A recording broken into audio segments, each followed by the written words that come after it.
ناڅاپي مینه چې په اول ځل مې لیلا لیده چې ما ته ګوري، د مینې ډکې سترګې مړاوې کې ویې خندل. زه شوم روان، ما ویل خیر ده، ځه ټوکې کوي. بیا یې اواز کړو چې ته لاړې، زه به وم انتظار. څه موده پس یې راته بیا اظهار د مینې وکړو. ما ویل نه کوم ستا مینه، زه د بل چا مینه یم. ویل یې لاړ شه، ته د مینې په درد نه پوهېږې، که مې ځان مړ کړو خون مې نه در بخښم.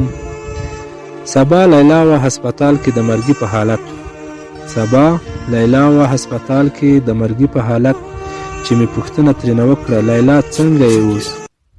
ویل یې بس کړه، ته د مینې قدر کله کوې؟ زه خو به ستا وم، د بل چا به نه وم. زه خبر نه وم چې لیلا را سره مینه لري. ما ویل ټوکې ځورول کوي، ملنډې وهي. لیلا خبره وه چې بل ته په نکاح ورکوي.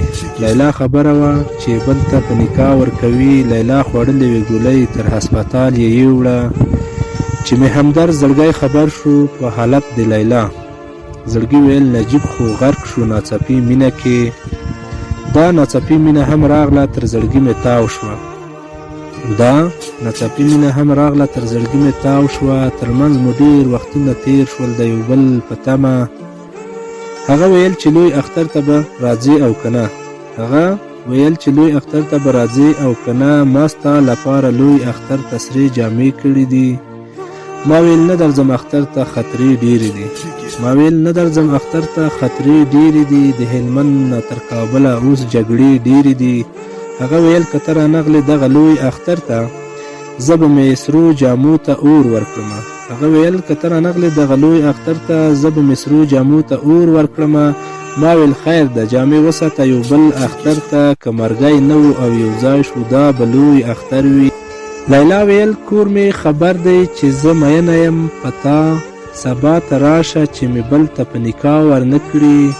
وختونه تیر شول، بیا لیلا راته ټلیفون ونه کړو. وختونه تیر شول، بیا لیلا راته ټلیفون ونه کړو. دغه حالت زه نږدې کړی لیونتوب ته وم بقراره او روان شوم د لیلا په طرف. سلام کلام مې ورسره وشو، خو خوشحاله نه وه. حالت بدل و، نه یې وفا نه یې مسکا ښکارېده. زه ترې روان شوم. لیلا هم خدای پاماني ونه کړه. همدرد زړګی مې شو خفه د بې وفا لیلا نه. هغه حالت زه ژړولی تر خپل کوره ومه. نجیبه مه کړه نوره مینه د کلیوالې جینۍ، دوی وي ساده مینې ته نه رسیږي. نجیبه بس کړه دا ګیلې د بې وفا لیلا نه. په نن سبا تا هیروي او د بل چا سره ځي.